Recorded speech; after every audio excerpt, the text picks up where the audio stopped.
కూడా కోరుతా ఉన్నాను. చెప్పన్నాను, చెప్తా ఉన్నాను. ఏ 13 తర్వాత చేతల్లో చూపించే కార్యక్రమం ఖచ్చితంగా ఈసారి చేయబోతా ఉన్నాం. మనల్ని నమ్మించి మన దగ్గరికి వచ్చి మన చేత పనులు చేయించుకొని మనతోటి కాకుండా కూడా కొంతమంది మనల్ని మోసం చేసిన నాయకులు ఉన్నారు. వాళ్ళని కూడా ఏ ఒక్కరిని కూడా వదిలిపెట్టి నిన్న సాక్షి టీవీలో మరి పోలీసు హౌస్ అరెస్ట్లో ఉండి తప్పించుకొని పోయి ఆయన ఇంట్లో అనేక మారణాయుధాలు దొరికినప్పటికీ తప్పించుకొని పోయి పోలీసులు చర్య తీసుకోలేదు. పైగా అతను తప్పించుకోవడానికి అవకాశం ఇచ్చిన పోలీసు అధికారుల మీద చర్య తీసుకోవాలి. ఏ విధంగా సాక్షి టీవీలో నిస్సిగ్గుగా కూర్చొని మాట్లాడుతున్నారో మరి రాష్ట్ర ప్రజలందరూ కూడా గమనించారు.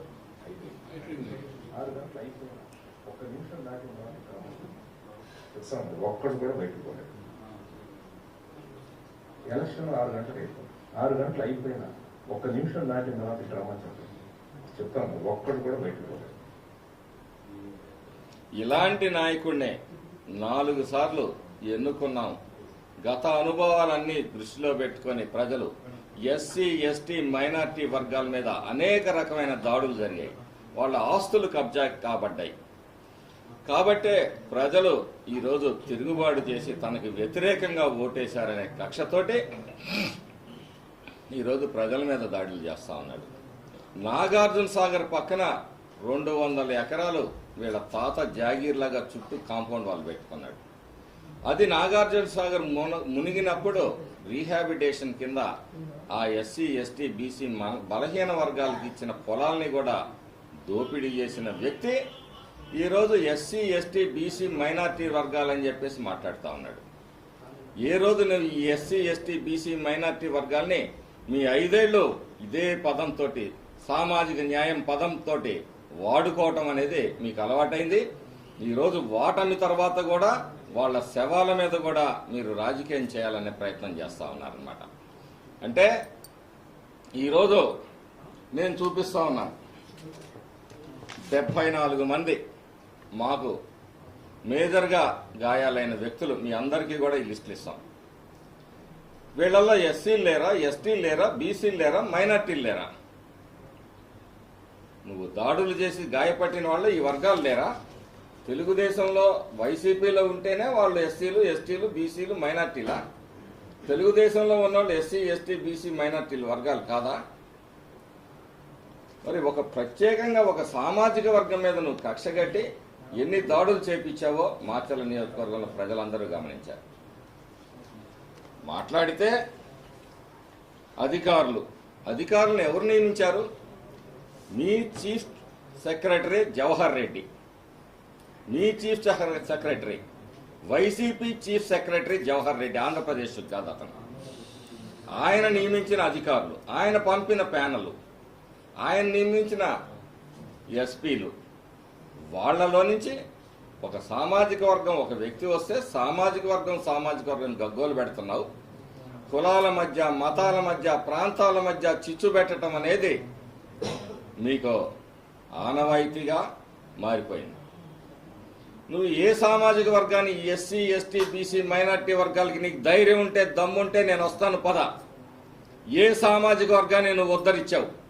నువ్వు రాజకీయంగా వాడుకోవటం తప్పితే ఈ సామాజిక వర్గానికి ఒక రోడ్డు వేసావా, నీళ్లు ఇచ్చావా, ఒక ఇల్లు ఇచ్చావా?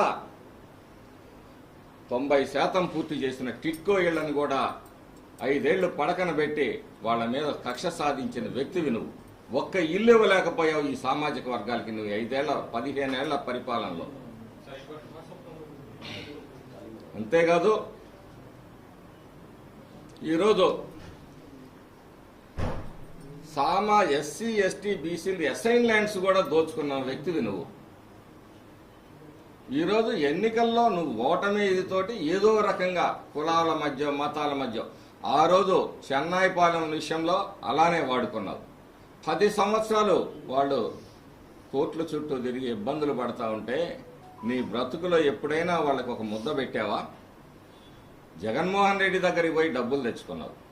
ఈరోజు నీ రక్షణ కోసం ఈ ఎస్సీ ఎస్టీ బీసీ మైనారిటీ వర్గాల్ని ఒక పావుగా వాడుకోవటానికి నువ్వు ప్రయత్నం చేస్తా ఉన్నావు.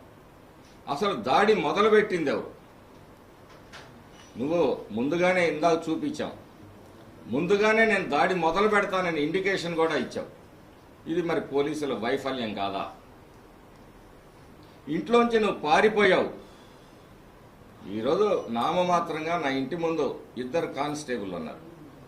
అయినప్పటికీ ఒక చట్టాన్ని గౌరవించే వ్యక్తిగా, ఒక వ్యవస్థని గౌరవించే వ్యక్తిగా నేను ఇక్కడ కట్టుబడి ఉన్నాను అంటే అది వ్యవస్థల పట్ల, ప్రజాస్వామ్యం పట్ల ఒక గౌరవం. అంతేగాని అంబేద్కర్ రాజ్యాంగాన్ని ఖూనీ చేస్తూ నీ ఇష్టం వచ్చినట్టు కులాలని వాడుకునే ప్రయత్నం చేస్తా ఉన్నావు. ఈరోజు కండ్లకుంటలో కానీ, కొత్త పుల్లారెడ్డిపురంలో కానీ, రెంటాలలో కానీ, పాలవాయి గేట్లో కానీ నువ్వు దగ్గరుండి ఈవీఎం పగలగొట్టించావు. నువ్వు బూతుల్లో దూరి అక్కడ అగ్గికి ఆజ్యం పోసావు. నువ్వు చేసింది కప్పిపుచ్చుకోవడానికి. ఒక తాలిబాన్ లాగా, ఒక టెర్రరిస్ట్ లాగా బయట నుంచి జనాల్ని దించి, పొరుగు రాష్ట్రాల నుంచి మొహాలకి గుడ్డలు కట్టి ప్రజల మీద దౌర్జన్యం చేయించిన వ్యక్తివి నువ్వు. నువ్వు దౌర్జన్యం చేసిన వ్యక్తుల్లో ఎన్ని సామాజిక వర్గాలు ఉన్నాయి? ఇక అధికారులకు వస్తే ఏమన్నా ప్రభుత్వంలో ఉన్నామా మేము? తెలుగుదేశం పార్టీ అధికారంలో ఉందా? మీ చీఫ్ సెక్రటరీ కనుసన్నల్లో ఈరోజు ఈ రాష్ట్రంలో ఎన్నికలు నిర్వహించబడ్డాయి. మీ డీజీపీ కనుసన్నల్లో జరిగినాయి. చివరిలో డీజీపీ మారిపోయిన తర్వాత ప్యానల్ని పంపించింది ఎవరు? మీ చీఫ్ సెక్రటరీ కాదా? ఈరోజు సిట్ బృందాన్ని కూడా మరి ప్యానల్ పంపించింది కూడా మీరే. తెలుగుదేశం పార్టీకి ఏ సంబంధం అని తెలుగుదేశం పార్టీ మీద మీరు బురద, మీ అక్రమాన్ని, అరాచకాలని, మీ దౌర్జన్యాల్ని ఎవరన్నా అడ్డుకుంటే కులాలు రుద్దుతారా? ఎన్ని దౌర్జన్యాలు, ఎన్ని దుర్మార్గాలు, ఎన్ని దోపిడీలు! అదిగో నిస్సిగ్గుగా, నిర్భయంగా ఏ విధంగా మందు దాగుకుంటూ రోడ్ల మీద హల్చల్ చేస్తా ఉన్నారు. ఒక వ్యాన్ పోతా ఉంటే ఆ వ్యాన్ నిండా కర్రలు, కత్తులు, రాళ్లు ఇవన్నీ పెట్టుకొని కారంపూడి పట్టణంలో నువ్వు సృష్టించిన మరి అలజడి, దాడులు అంతా ఇంత కాదు. మాచర్ల పట్టణంలో పిన్నెల్లి వెంకటరామరెడ్డి అతనితో పాటు 5 వెహికల్స్ కలిపి ఒక సమూహం మీద తొక్కించుకుంటూ సినిమాల్లాగా పోయారంటే మీ అరాచకం ఏ పాటిగా ఉంది? ఇక్కడ పోలీసు వ్యవస్థ ఏ విధంగా ఉంది?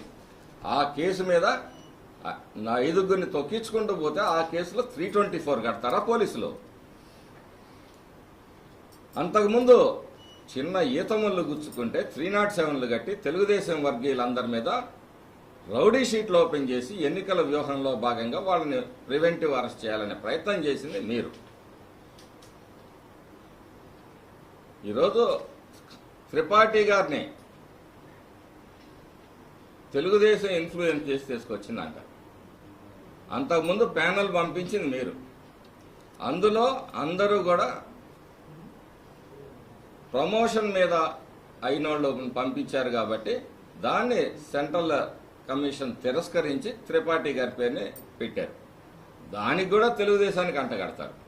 అంటే central election commission, state election commission అన్నీ మా చేతుల్లో, మా చేతి నీళ్లు తాగి నడుస్తా ఉన్నాయా? మాట్లాడేటప్పుడు ఆలోచించాలి. మీకు ప్రజాస్వామ్యం తెలియదు, విలువలు తెలియవు, పద్ధతులు తెలియవు. నోటికి ఏదొస్తే అది మాట్లాడటం, కులాల్లో మతాలు చిచ్చుబెట్టి పబ్బం గడుపుకోవటం అనేది 5 సంవత్సరాలు ప్రజలు మేము అందరినీ గమనించారు. 1, 2 మాచర్లలో మైనార్టీల మీద జరిగిన దాడులు, ఎస్సీ ఎస్టీ ఎరకలోళ్ల భూములు కూడా కబ్జా చేసి మీరు అక్కడ ప్లాట్లు వేసుకున్నారు. ఎస్సీ ఎస్టీల మీద అనేక రకమైన దాడులు జరిగాయి. నీ గ్రామంలో ఇంకా సిగ్గుపడాల నువ్వు. మీ పొలానికి కూలీ వస్తే అందరూ 400 ఇస్తే నువ్వు 300 వేయాలి మీ ఇంట్లో వాళ్ళు. అంటే కూలీవాడి దోపిడీ రక్తాన్ని కూడా దోచుకునేది నువ్వు. తెలంగాణ చీప్ లిక్కర్ తెచ్చుకొని పేదవాడి రక్తాన్ని ఎస్సీ ఎస్టీ బీసీ మైనార్టీ వర్గాలు అందులో కనపడలేదా నీ దోపిడీలో, నీ సారా దోపిడీలో?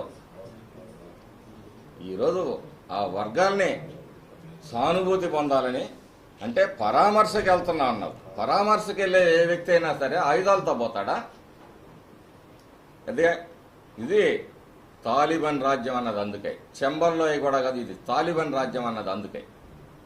పరామర్శకు పోయేటప్పుడు ఇవన్నీ కట్టుకొని ఆయుధాలు తీసుకొని పోతారా పరామర్శకు పోయే వ్యక్తి? ఈ అరాచకాన్ని ప్రజలందరూ చూశారు. ప్రజలు బుద్ధి చెప్పడానికి సిద్ధంగా ఉన్నారు.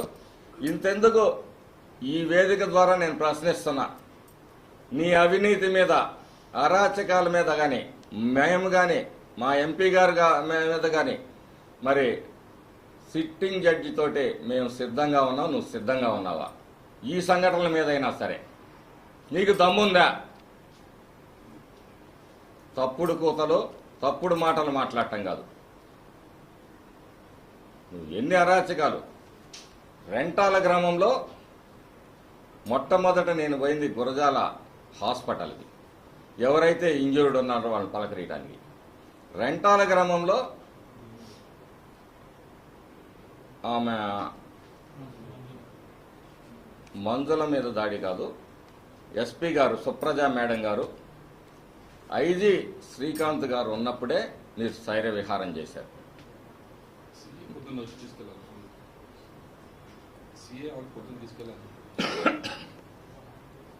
అలాగే నా సుప్రజా మేడం గారు చూస్తుండగానే నా మీద కారం చల్లారు. కారం చల్లి నా మీద దాడికి ప్రయత్నం చేశారు. నేను పక్కకు తిరగటం వల్ల కారం ఒంటి మీద, తల మీద పడిందని కళ్ళల్లో పడ్డా. అంటే ఒక ఐపీఎస్ ఆఫీసరు సాక్షిగా మీరు ఈ విధంగా చేస్తున్నారంటే ఏ విధంగా మీరు బరి తెగించారు? ఇవన్నీ చేసి ఈరోజు నంగనాచి కబుర్లు చెప్తావా నువ్వు? అసలు నువ్వు ఎందుకు పారిపోయావు చెప్పు ఫస్ట్. ఈ ప్రజలకి, ఈ వ్యవస్థలకి ఒక శాసనసభ్యుడిగా 4 సార్లు గెలిచినోడి నువ్వు ఎందుకు పారిపోయావు? నువ్వు తప్పు చేయకపోతే నువ్వెందుకు పారిపోయావు? ఏ భయం నిన్ను వెంటాడుతుంది?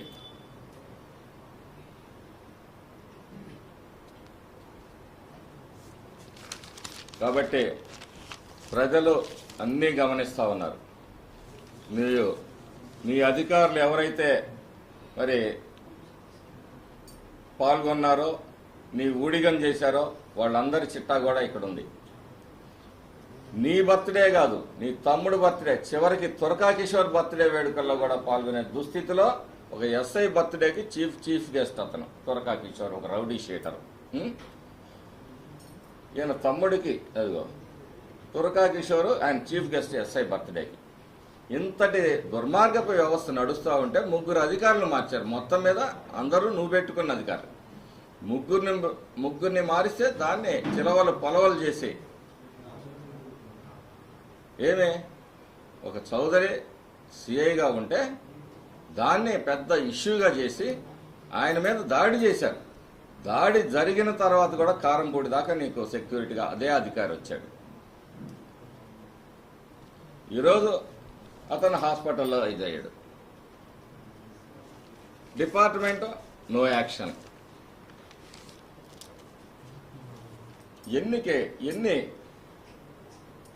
ఎన్ని దాడులు. ఇతను పిస్టల్ తోటి కారంపూడిలో ప్రజల్ని బెదిరించిన అధికారి. ఈయన్ని వెనకేసుకొని వచ్చి నిన్న మాట్లాడుతూ ఉన్నారు. పబ్లిక్ మీద టీ స్టాల్ దగ్గరికి వచ్చి లాఠీలతో చెదరగొడుతూ పిస్టల్ తీస్తావు. అక్కడ ఏదైనా గొడవ సంఘటన జరిగి ఉంటే వేరే విషయం.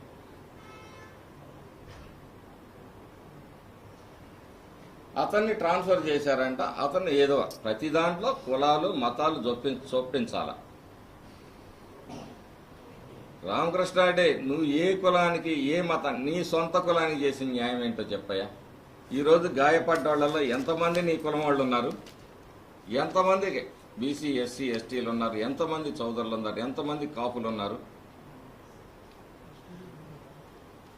కాపుల మీద దుర్గి సెంటర్లో దాడి చేయించావు మన్నయ్య అని అతను పెట్టి. ఈ విధంగా కులాలు మతాలు ప్రాంతాలు ఇవన్నీ రెచ్చగొడుతూ మరి అధికారుల మీద తెలుగుదేశం పార్టీ మీద నెట్టు పాపం గడుపుకుంటున్నాడు. మేము ఫైనల్గా అడుగుతుంది ఒకటే, సిట్టింగ్ జడ్జి తోటి మేము విచారణకు సిద్ధం. మీరు సిద్ధమా? నీ ఇంట్లో ఆయుధాలు ఎందుకున్నాయి? నువ్వెందుకు పారిపోయావు పిరికి పందలాగా? ఏ భయం నిన్ను వెంటాడుతుంది? ఇంకెన్ని కుట్రలు చేశావు? ఇవన్నీ మేము అడుగుతా ఉన్నాం. వీటికి సమాధానం చెప్పాలి. ప్రతి నిమిషం ప్రతి నిత్యం బలహీన వర్గాల శ్రమని దోపిడీ చేసింది నువ్వు. ఎస్సీ ఎస్టీ బీసీ మైనార్టీ వర్గాలంటూ సామాజిక న్యాయం సోది కబుర్లు చెప్తూ నువ్వు సారా ఎంతకు అమ్ముతున్నావు? వాడవాడలా బెల్ట్ షాపులు పెట్టి పేదవాడి శ్రమను దోచుకున్నావు. అందులో ఎస్సీ ఎస్టీ బీసీ మైనార్టీలు లేరా? 150 130 ఉండేది 250 300 రూపాయలు అమ్ముకొని ఒక సామాన్య కూలీని దోచుకున్నాడు నువ్వు. ఆస్తుల్ని దోచుకున్నాడు నువ్వు. ఎస్ఐన్ ల్యాండ్లు దోచుకున్నాడు నువ్వు. గ్రానైట్ గ్రావెల్ మట్టి పేదవాడి ఇంటికి మట్టి కూడా దోలుకోకుండా అడ్డుకున్నది నువ్వు. ఇన్ని చేసి నువ్వు కులాల గురించి సామాజిక న్యాయం సమాజం గురించి మాట్లాడతావా? సిగ్గుందా అసలు నీకు? నీ బ్రతుకులో ఎప్పుడైనా ఒక పేదవాడిని ఆదుకున్నావా? ఒక పేదవాడికి పట్టెడు అన్నం పెట్టావా? అన్ని విషయాలు అధికారంలోకి వచ్చిన తర్వాత సిట్టింగ్ జడ్జి తోటి న్యాయ విచారణ జరిపిస్తాం. అన్ని విషయాలు తేలుస్తాం. ఇక్కడేదో నువ్వు భయపెడితే భయపడే వాళ్ళు ఎవరూ లేదు. నువ్వు అధికారంలో రాగానే తేలుస్తావా? ఏం తెలుస్తావు నువ్వు? 4 సార్లు గెలిపిస్తే కనీసం గ్రామాల్లో నీళ్ళు ఇవ్వలేవు, మంచినీళ్ళు ఇవ్వలేవు. మంచినీళ్ళు ఇవ్వటం అడిగిన మరి రెంటచింతల మండలం సామినీబాయిని ట్రాక్టర్తో ఢీకొట్టి చంపావు, ఒక ఎస్టీ మహిళని. ఇది నీ పరిపాలన. నువ్వు నీతులు చెప్తావా? ప్రతి నియోజకవర్గంలో ఒక గూండా ఉంటే నువ్వు నీ తమ్ముడు నీ కొన్ని కుక్కలు పిచ్చి కుక్కల్ని పెంచి ప్రజల మీదకి ఉసిగొలిపి ప్రజల మాన ప్రాణాలు నిజం చెప్తున్న కొన్ని గ్రామాల్లో అయితే ఈ వాలంటీర్లని ఎన్నో విధాలుగా చేర్చి వాళ్ళ నోర్లు మూసిన సంఘటనలు ఉన్నాయి. చెప్పుకోవడానికి బయటికి రావట్లేదు. ఇది నీ పరిపాలన. ఖబర్దార్, జాగ్రత్తగా ఉండు. పిచ్చి పిచ్చిగా జనాల్ని బెదిరియటం కాదు. ఒళ్ళు దగ్గర పెట్టుకో. ఇది ప్రజాస్వామ్యం. నీ జాగీర్ కాదు, నీ తాత జాగీర్ కాదు. Thank you.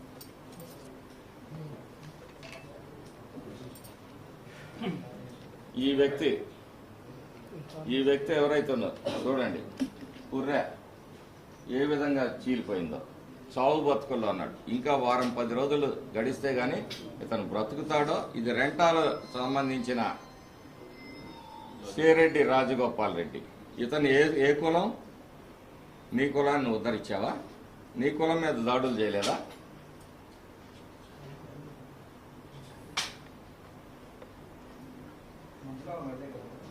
మంజుల ఆగ్రామే. రెంటాలోళ్ళు ఫస్ట్ 6 గాయపడ్డారు. ఆ తర్వాత సాక్షాత్తు ఎస్పీ గారు ఉన్నప్పుడే మళ్ళీ 5-6 మీద దాడి చేశారు.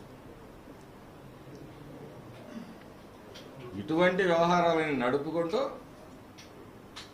ఈరోజు తెలుగుదేశం నాయకుల మీద కులాల మీద రుద్దటానికి ప్రయత్నం చేస్తా ఉన్నాడు. ఎంతమంది నీలాగా నేను గాలికి వదిలేలా. వాళ్ళని కార్పొరేట్ హాస్పిటల్తో పెట్టి మెరుగైన వైద్యం అందిస్తున్నాం. నీ దుర్మార్గానికి బలైన వాళ్ళందరినీ.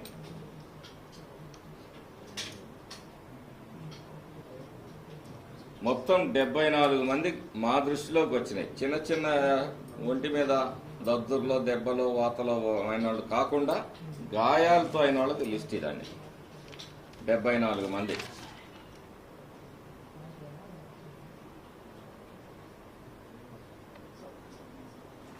Okay.